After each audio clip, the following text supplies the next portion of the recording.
दफ्तर खारजा ने कहा है कि पाकिस्तान और भारत के दरमियान जौहरी तंसीबात और कैदियों की फहरिस्तों का तबादला किया गया है।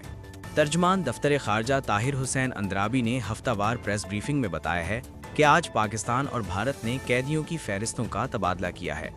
साथ ही दोनों ममालिक के माबैन जौहरी तंसीबात की फहरिस्तों का तबादला भी किया गया है। पाकिस्तान ने फहरिस्तें इंडियन हाई कमिश्नर के हवाले की हैं।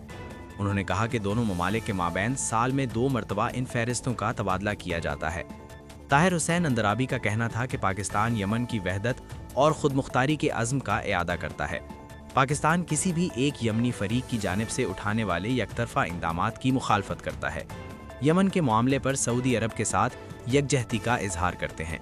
पाकिस्तान सऊदी अरब की सलामती के लिए अपने अज़्म का इआदा करता है। इस मामले में मसले के हल के लिए सफारतकारी की हिमायत करते हैं। उम्मीद है यमन के अवाम और इलाकाई ताकतें बाहमी ताउन से देरपा हल की जानिब बढ़ेंगी। उन्होंने बताया कि स्पीकर कौमी असम्बली अयाज सादिक ने खालदा ज़िया की नमाज जनाजा में शिरकत की, जहां उन्होंने मरहूमा के बेटे से मुलाकात की और ताज़ियत की। इस मौके पर उन्होंने बांग्लादेश के नेशनल सिक्योरिटी एडवाइज़र से मुलाकात भी की। तर्जुमान ने कहा कि इसराइल की जानिब से सोमाली लैंड को तस्लीम किया गया है, हम इसको मुस्तरद करते हैं।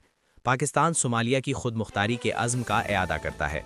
नायब वज़ीर आज़म व वज़ीर ख़ारजा इसहाक डार ने सोमालिया के मामले पर मुख्तलिफ ममालिक के वज़राए ख़ारजा और OIC के साथ एक एलामिया भी जारी किया है, जिसमें सोमाली लैंड की मज़म्मत की गई है।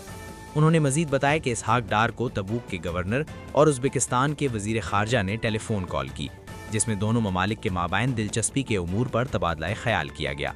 उज़्बेकिस्तान के सदर के आइंदा माह दौरा पाकिस्तान के हवाले से भी बात हुई। इलावा अजीज सोमालिया के वज़ीर ख़ारजा ने भी फ़ोन करके इसहाक डार का हिमायत पर शुक्रिया अदा किया। तर्जुमान दफ्तर ख़ारजा ने बताया कि नायब वज़ीर आज़म व वज़ीर ख़ारजा इसहाक डार चीन का दौरा करेंगे, जहां वो पाक चीन वज़ारत ख़ारजा के स्ट्रेटेजिक डायलॉग में शरीक होंगे। उन्होंने कहा कि अफ़गानिस्तान के साथ सरहद बंद होने के बाद हमारा सफारत खाना पाकिस्तानी शहरियों के साथ राब्ते में है। अफ़गानिस्तान में मौजूद पाकिस्तानी शहरियों से मुताल्लिक काबुल में सफारत खाना तालिबान हुक्काम से भी राब्ते में है। 1100 से ज़ायद पाकिस्तानियों ने काबुल में सफारत खाने से राब्ता किया है। तर्जुमान